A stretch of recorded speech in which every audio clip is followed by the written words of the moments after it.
welcome back to another episode of the Tacho Show. So we are in the midst of data mines for Vali and Alfador. It's not fully data mined yet. We're still waiting on a couple of things, but in the meantime, I thought we might as well start the video off. So I just wanted to highlight this little bit of fan art here by our friend Kanop Osarta, if I'm saying that right. Sorry, man, if I said your name wrong there. But a very beautiful fan art here. Let's actually zoom in on this a little. Yeah, so we have the three sisters. We got Vali, we got Balder, and we have Hoder there. Very nice looking backgrounds as well, of course. We got a nice little grassy, mountainous background for Hoder. We got a very pink background there for Vali, and then flaming fire explosion for Balder. So, yeah, this is the end of Book 9. Hard to believe we made it here, but I mean, what's next for the story, right? Like we just took care of where were we, in Asgard for this one? So what else is left? Are we still going to be doing Norse mythology, or are we going to pull a Kratos and we're going to move to the next set of mythos? Like, he started off in Greek mythology, then he ended up in Norse mythology, and there's a lot of heavy implications that Egyptian mythology may be next on the list for Kratos. So, what's next on the list for the Order of Heroes? I don't know, but should be interesting to find out. Okay, so there we go for that. Now, we also have the Hall of Forms, which, again, this is a midpoint data mine, right? So, like, we're getting story chapters, we're getting Hall of Forms, but it's just not a New Heroes banner for some reason. It's a Mythic Emblem Legendary banner. So here we go. Gengar and Tsukasa, of course, on the job with the data mines for this one. So we have Scion Leaf, we have Caden Lindy, we got Safi, and then we have Dagdar there. Huh.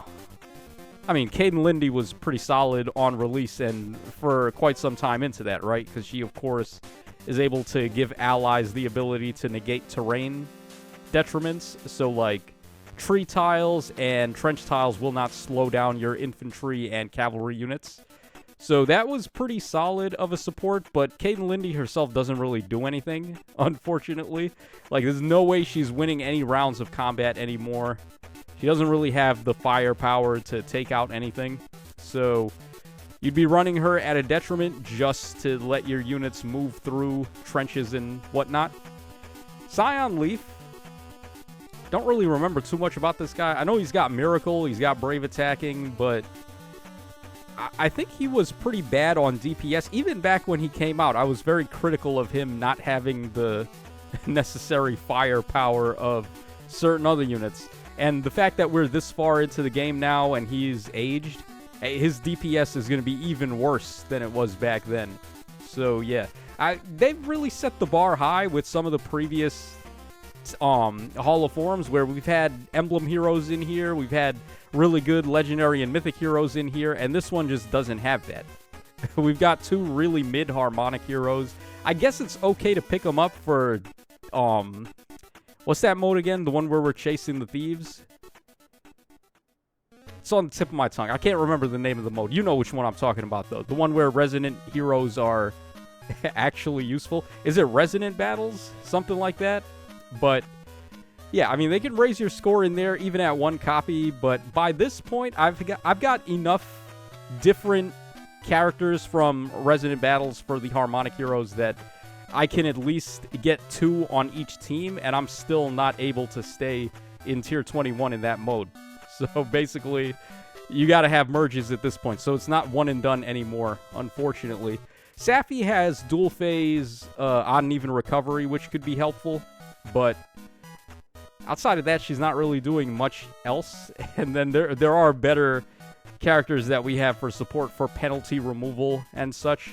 So I wouldn't really put too much stock in her, unfortunately. I think she's probably the best option out of this batch, though, which is funny. And then Dagdar, who is just infantry axe unit number 5,000. Not really much value there, unfortunately.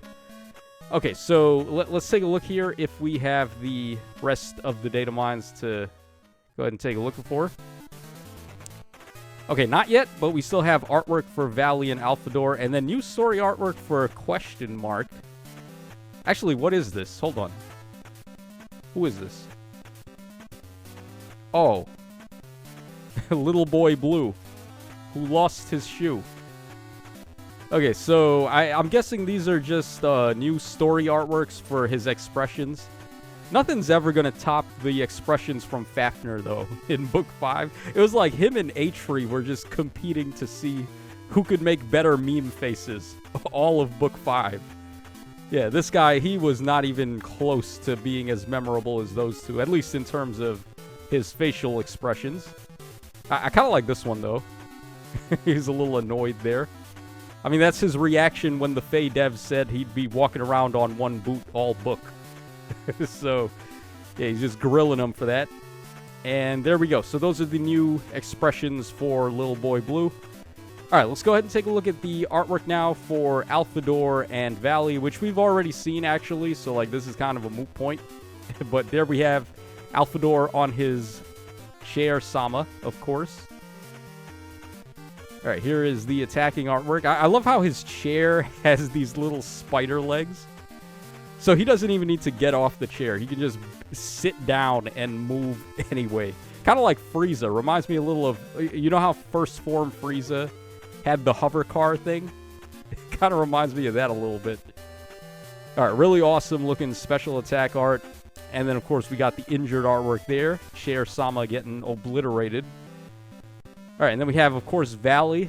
I remember people complaining about her leggings, why they have these weird openings there. And it is kind of weird now that I think about it, right? Like, what is the fashion sense of that? All right, but of course she has her beloved Baldur plushie of Doom, which is going to rain hell upon all the opponents. All right, and then the injured artwork, she's hugging the plushie.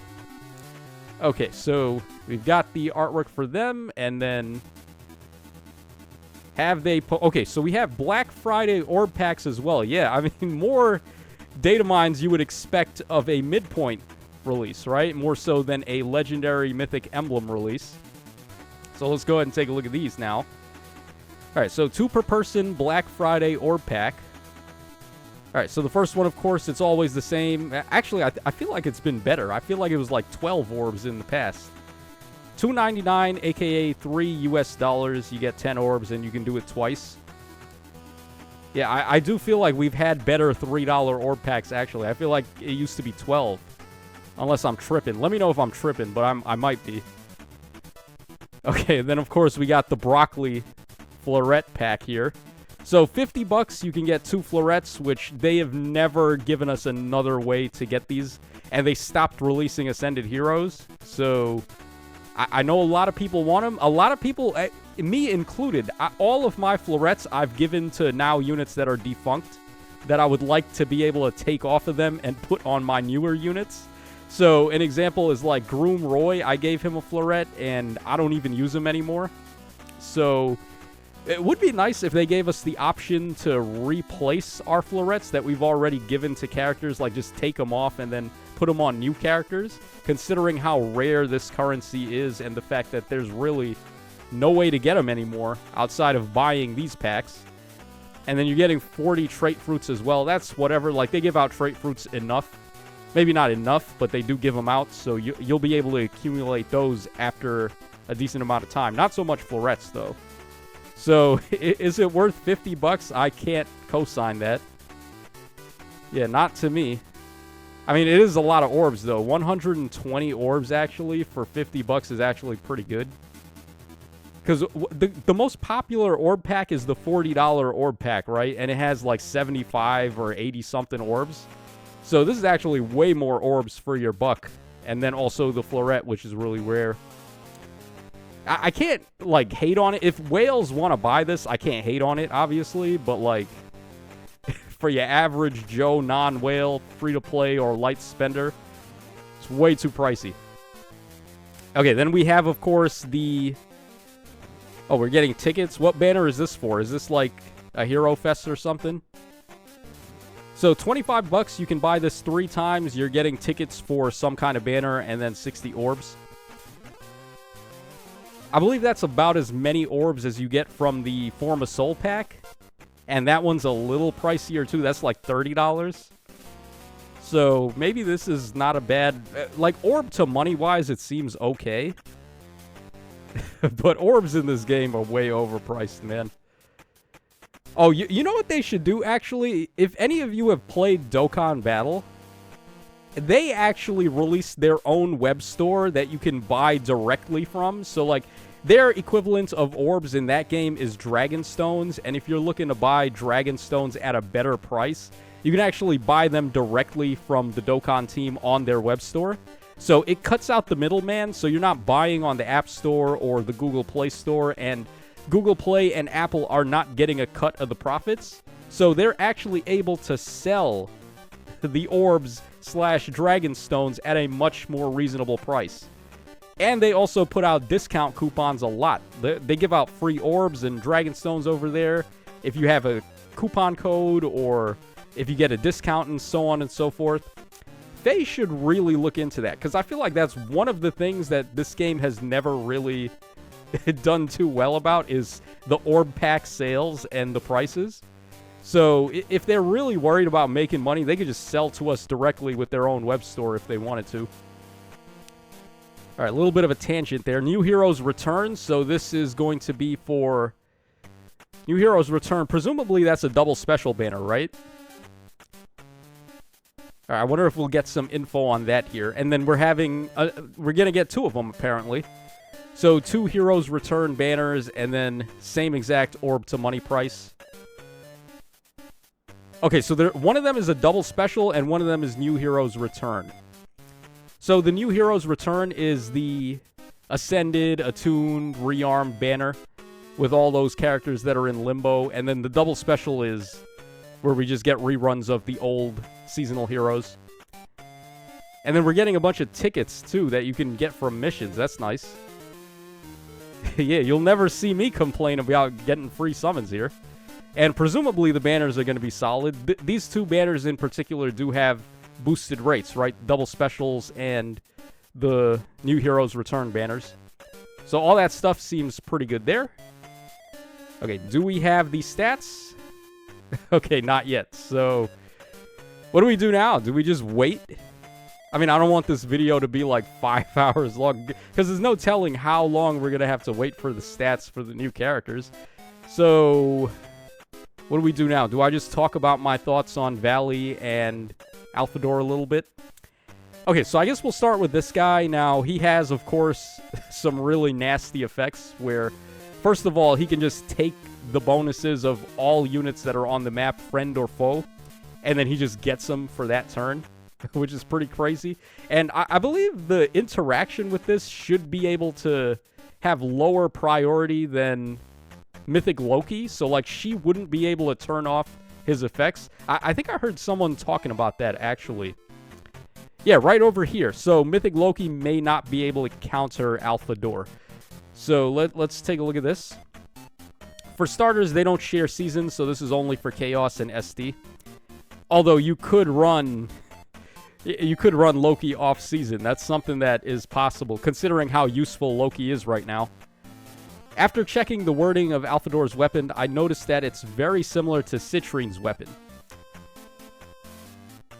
Yeah, I've seen how Citrine's weapon interacts with Mythic Loki bonus removal, since Loki's preference skill explicitly states excludes bonus effects being applied at the same time. So, due to the timing and priority of Loki's effect, it should proc at the same time as Alfador and Citrine, meaning she would be unable to turn off his bonuses, which is pretty cool.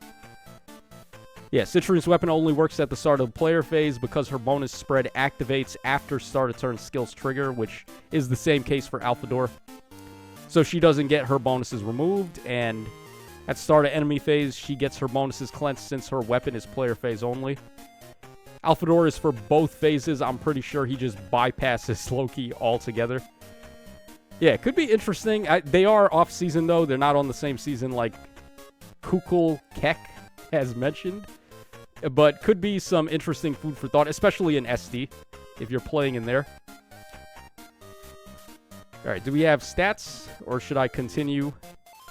All right, we got book 9, chapter 13 spoilers already, and we do have the stats now. So, all right, we'll go ahead and take a look at these, and then we'll get out of here.